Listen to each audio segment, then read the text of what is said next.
Eu já fiquei curioso com a esfinge, já que é o maior mistério que o que tem embaixo dela, não sei quem pôde entrar, e é um cara que entrou e morreu, sei lá, tem milhares de É. histórias. Se não tiver no teu esquema Não nessa está no hora, meu script, então mas eu posso falar. vamos Então, falar um pouco disso aí, entra no script depois. a esfinge foi um jardim do Éden. Tá? Foi um jardim do Éden porque ali foi um laboratório de genótipos do tempo dos deuses do fogo que chegaram lá. Então ali foi feito cruzamentos que foi constatado, porque na verdade assim, o deus da antiga Suméria são os mesmos de todas as mitologias do mundo, inclusive do Egito. O Enki é Osíris, né? A Nir-Sussag é Ísis, o deus Ra é Horus, então são todos os mesmos. E ali eles eram muito entendidos em genética. E ali funcionou um laboratório de genótipos e foi encontrada as placas de Nefer na esfinge. E as placas de Nefer têm cruzamentos de seres humanos com animais. Então é uma informação que não foi divulgada ainda para o Egito, mas foram encontradas essas placas de Nefer e tem comprovado que ali funcionou um laboratório de genótipo. Como nós vemos nos deuses, metade homens, metade animais, e isso acontecia então lá. No caso do Antigo Egito, quando tem os deuses, metade chacal, outra metade homem, ali estava muito simbolizando, era muito alegoria, porque, tipo assim, o chacal significava sabedoria. Então, alguns foram feitos pela alegoria, por aquilo que eles se destacavam antes, né? Mas, tipo assim, Horus, o deus Ra, ele foi feito dentro de laboratório depois da morte de Osíris. O Osíris foi decapitado, foi esquartejado pelo irmão, né? E então o Horus, o filho de Osíris, nasceu depois, por um processo até mesmo de partogênese. E ele foi criado nesse laboratório do Antigo Egito, que foi debaixo da O esfinge. que é uma partogênese? É um processo que não é reprodutivo, uma reprodução que não depende. De homem e mulher. Entendi. Sim. Então há uma divisão e há todo um processo genético que gera a partogênese e um indivíduo, né? Que é o deus Horus ou o deus Ra. Mas que tecnologia é essa, exatamente? Genética, porque Como? Como era feito como? Que laboratório de que tipo? é um Porque laboratório. a gente tem uma referência dos laboratórios atuais hoje, né? Cientistas manipulando tubos de ensaio, microscópio. Como era essa tecnologia há Sim. quanto? Há Olha, 5 anos? existem algumas inscrições da época da Suméria, porque a época da Suméria acredita-se que foi uma das mais antigas, e não foi. Inclusive, alguns livros falam que a época da Suméria teve 4.000 anos, e na verdade são 8.000 anos, né? Porque Göbekli Tepe revelou uma civilização mais antiga do que dos Sumérios. E se você procurar, mesmo na internet ou qualquer lugar, você vai ver inscrições do DNA. Então, naquela época da Suméria, eles já conheciam uma molécula de DNA, né? Então, assim, o processo genético deles era muito mais avançado do que o nosso. Tanto que eles mexeram, eles manipularam o homem, porque Adão e Eva, e eu estou falando isso bem antes do Antigo Egito, Adão e Eva não foram os primeiros seres humanos criados. Eles foram os primeiros seres humanos que receberam implantes para que a gente fosse tão limitado da forma que nós somos. Para você ter ideia, o RH que nós temos no corpo, que temos no sangue, em cima da hemoglobina, nenhum cientista consegue explicar como que uma molécula, uma proteína de macaco rhesus foi parar em cima da hemoglobina. E a hemoglobina é uma partícula, a hemoglobina do sangue é uma partícula ferrosa. Então, o que que faz? Ela faz o voxel na tela da matrix, sabe? Então, assim, por ser ferrosa, ela vai para o corpo inteirinho. Colocaram uma proteína de macaco em cima da hemoglobina, que é o RH. Então, ela circula o corpo todo e é por esse motivo que nós somos vigiados o tempo todo pela Matrix, por meio desse RH, dessa proteína do macaco rezos. E a gente utiliza essa mesma tecnologia, só que de modo muito rudimentar, que é na ressonância magnética. A ressonância magnética, ela vigia a hemoglobina, onde que vai para ver se o tecido é vascularizado ou não. Porque quando tem um câncer, o tecido é limitado, o tecido não é vascularizado. Então, ali o contraste não consegue entrar. Então, essa proteína que foi colocada justamente é para poder vigiar. É a onisciência, eu digo a onisciência, a onipresença de um demiurgo na nossa vida. E não foi só isso, como que explica a magnetita no osso da testa? Né? A magnetita é um mineral, é inorgânico, e está aqui também, os cientistas nunca conseguem. Quer dizer, houve uma manipulação genética no corpo do homem para limitar o tempo de vida, limitar o seu cérebro e mais outros objetivos. Né? Tá, eu acho que a gente avançou muito já, né, no assunto. Vamos voltar para o Egito Proibido. A primeira coisa que eu queria entender é o seguinte: como que você conseguiu ter acesso a locais inacessíveis e como que você conseguiu participar de escavação na Esfinge, então? Bom, Eu vou voltar um pouco aqui, da história que a gente já avançou demais, já tem os demiurgos aqui, já tem muito assunto, né? Vamos voltar para o Egito lá, vamos lá. Como é que você conseguiu ter acesso, então, à escavação? Primeiro, deixa eu só fazer uma introdução. Tudo que acontece na vida, assim, se você tem uma missão, tudo é predestinado. Eu acho que tudo coopera para aquilo que você tem que fazer, já que é uma missão em prol, não de você mesmo, mas de outro. E eu fui lançar um livro na Alemanha, na maior feira literária mundial em Frankfurt, foi em 2014. E eu estava lá, ao lado tinha um stand da National Geographic, que estava a equipe do Zahi Hawass. E eu fiz amizade com um deles, que hoje, inclusive, é o diretor-geral das pirâmides, que se chama Assiraf Moeldin. E ele que me convidou para ir para o Egito. Primeiro nós trocamos informações, não era Skype, era Tango que chamava. Então, assim, acompanhei a equipe, ele se apresentou, ele me convidou para ir para o Egito, e foi assim que, por meio do Assiraf, que eu consegui, não é infiltrar, é uma palavra estranha, né? Mas consegui fazer parte da equipe deles e ter a confiança. Mas era muito estranho, porque é uma equipe de muçulmanos, de repente uma brasileira que tinha que cobrir até os pés, que eles não sentiam bem, né, se a gente mostrasse até o braço. E foi muito interessante, foi muito bem aceita pela equipe. Tá, e o que você viu lá que ninguém nunca viu? O que tem oculto sob a Esfinge? Bom, inclusive quando eu fui, ela estava fechada para o trabalho que foi, né? As placas de Nefer, que foram as encontradas lá, todo um laboratório de algumas peças, né, que eram peças estranhas, que para mim não fazia muito sentido no laboratório. Mas além dessas informações, eu tive muita informação do processo de mumificação, porque eu tive contato com uma professora da Universidade do Cairo e ela me mostrou placas de tecido ósseo da múmia de Akhenaton, que é a KVV5. E o tecido ósseo do faraó Akhenaton não é de Homo sapiens, é de Homo capensis. Por quê? Os osteoblastos, as células do osso, pela lâmina, né, são totalmente diferentes, são maiores do que do Homo sapiens.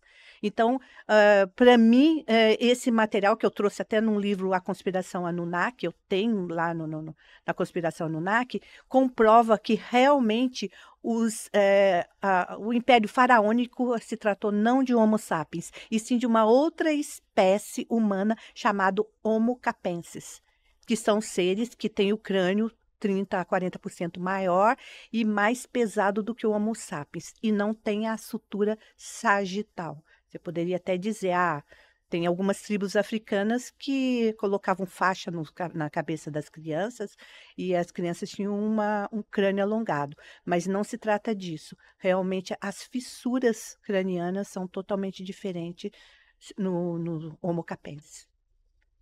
Tá, e como que vocês sabiam que aquilo era um laboratório de genética, ali embaixo Porque tinha inscrições, tinham muitas inscrições e tinham muito material ali. Inclusive, as placas de Néfer eram difíceis, né, de poder, porque eram todas com inscrições, as placas de metal. E segundo eles, era cruzamentos genéticos. Tinham, inclusive, a simbologia genética do X, do Y, dos cruzamentos. Você consegue descrever o que você viu lá? O ambiente que você estava, que você entrou? Esse ambiente mais Muita oculto? poeira, muita poeira.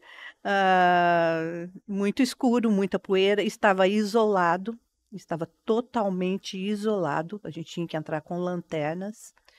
E, lógico, não fui à frente, eu fiquei mais, fiquei atrás, né? Porque eu já estava ali como diz, de curiosa, né? Mas eles colheram muito material, muito material. E tinha muito mais abaixo daquilo ali. Eram vários andares. Estávamos no primeiro pavimento e estavam trancado para os demais. É a única coisa que eu me lembro. Tá, você falou das placas de Nef, é isso? Néfer. Não é não é as mesmas placas dos Mormons, não. Não. Os Pelo do menos livro que eu dos saiba, Mormons. não. Pelo menos que eu saiba, não. Você pode explicar melhor o que seria isso? São as placas com os cruzamentos genéticos de algumas espécies que, de certo, eles estavam desenvolvendo dentro daquele laboratório, né? Tem foto disso na internet? Não. Não, porque nenhum dado que eu trouxe, inclusive, eu tenho no meu livro, A Conspiração Anunnaki, eu tenho fotos. Mas eu não publico mesmo porque o Antigo Egito ele é um pouco fechado para isso, para tirar algumas informações do Egito, né? Você viu essas placas? Vi. Mas são escuras, eu não consigo. Eles passavam um produto para poder identificar algumas linhas. Eram placas escuras, longas. Que tamanho que eram? Mais ou menos assim. Uhum. Não era muito grande. Não eram grandes. Eram E eram de metal? pretas. De um metal. Eu não sei dizer qual era o mineral. Mas era muito escuro, não dava. Daí eles tinham um líquido incolor que eles passavam ali. E quantas eram dessas placas de Nefer? Que eu vi mais ou menos umas 5 placas. E lá nessas placas estavam escritos, então, procedimentos de manipulação genética, é isso? Então, eu não sei porque eu não traduzi, mas o que eles comentavam na hora que eles comentavam, e eles falavam que era a placa de Nefer com os cruzamentos genéticos. E eu não sei cruzamentos genéticos do quê? Talvez quimeras, né? Porque teve uma época que tinha quimera, como você falou, né?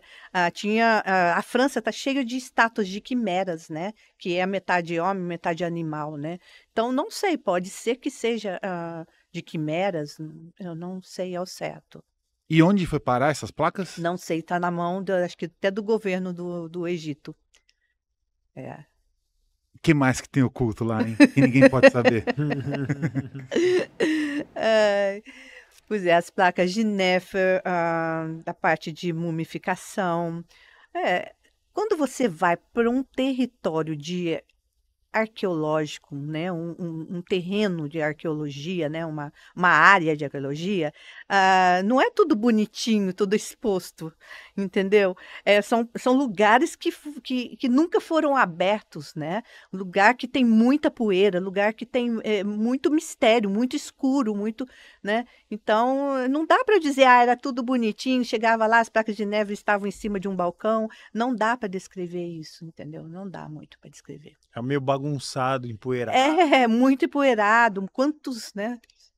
Tempo que tá ali, né? Então, só pra gente deixar bem claro, então a esfinge nada mais é do que um laboratório de manipulação genética humana com DNA de animais. Também, né? E vou falar uma coisa, o leão da esfinge. O leão é o símbolo da genética do Antigo Egito. Tá? O leão, onde tem leão, a gente já pensa mesmo em laboratório de genótipos, de genética.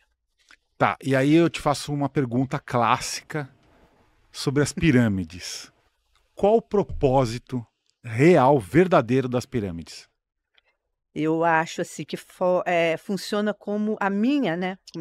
O que eu penso, um tokamate. Ali tinha um equilíbrio eletromagnético, porque fazia um circuito junto com os obeliscos, porque tinham muitos obeliscos ali perto, né? Então, com o rio Nilo, junto com obeliscos e junto com pirâmide, fazia realmente um circuito eletromagnético. Eu tenho, na minha concepção, nunca foi túmulo de faraó, nunca serviu para isso. E a construção das pirâmides, na minha opinião, é o mais misterioso, porque foi utilizado ouro monatômico, que é um ouro, que eu tenho um livro sobre o ouro monatômico, que é um minério, que é um ouro esbranquiçado, que eu tenho impressão até que é o nióbio que nós temos no Brasil. E esse minério que está na tabela de transição, no meio da tabela de transição, né? Do meio da tabela periódica, a fileira do meio é de elementos de transição. E esse ouro monatômico contém muito elemento de transição. E o que acontece? Quando ele passa por um processo químico, ele desfragmenta. Na hora que ele desfragmenta, esse é o ouro monatômico, que é um ouro esbranquiçado, ele quebra. E o que acontece? Ele é ótimo condutor. Então, tudo que você encosta na vasilha que tem esse ouro, levita, porque ele levita. Os trens de Meglav da Europa são todos feitos com ouro monatômico por causa da levitação. Então, o que acontecia? As pirâmides, colocavam as pedras pesando toneladas, perfeitamente encaixadas uma a uma sobre a outra. Não existem histórias de como que fala? De crânios, de ossadas nas câmeras, né? Então, a gente não sabe se teve acidente de trabalho, justamente porque, por meio do ouro monatômico, era colocado todas as pedras que levitavam nos seus devidos lugares. E eu li também, num lugar que eu pesquisei, que tinha um coral de 1000 vozes para acentuar o efeito do ouro monatômico. Então, ajudava realmente com as vozes de um coral para poder construir a pirâmide. As pirâmides em geral, né? Não só a de Quéops, como as outras também. Então as pedras levitavam. Levitavam. Porque como que colocava aquelas pedras pesando toneladas, uma encaixada, perfeitamente encaixada na outra? Tem que haver um segredo de construção. É os segredos da construção mesmo da época medieval, né? Eram esses ouros. E tem história que foi encontrado muito ouro monatômico dentro das pirâmides, esse ouro branco, ouro esbranquiçado, né? Então, eu já fiz uso desse ouro sublingual. Eu já fiz uso do ouro. Tem suplemento de ouro. Sim, inclusive não é no Brasil que eu consegui num outro país, e abre os caminhos neurais, e você tem muito sonho lúcido. Só que para você trazer para o Brasil muito trabalho, né? Porque a Anvisa barra nos portos e difícil. Senão todo mundo ia sair levitando aqui no Brasil, não dá. E os iluminados, né? Os iluminados da era, eles tiveram esse nome porque eles tinham a pele translúcida, justamente pelo uso do ouro monatômico, que dava uma iluminação, né? Entre aspas, a gente não sabe se é verdade. Em que país que você conseguiu, só pra gente ir lá? Eu não revelo muito a empresa, mas é da Alemanha. Não, é isso, tá. Alemanha. Tá bom. Já foi. Você chegou a entrar em locais proibidos das pirâmides também?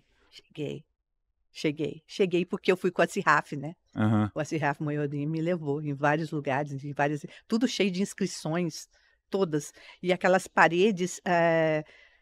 O que eu pergunto, como que tinha luz para poder fazer tantas inscrições no interior? No escuro. No escuro, né?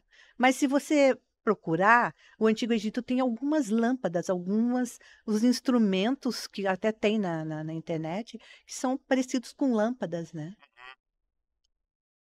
Caramba, que coisa. Então você teve experiências fantásticas ali. Eu tive, como diz, de uma dona de casa, mãe, de repente fui participar de escavação no Egito, a minha vida deu uma guinada mesmo. Falando em Egito, teve um episódio de um youtuber americano famoso, que é o Mr. Beast.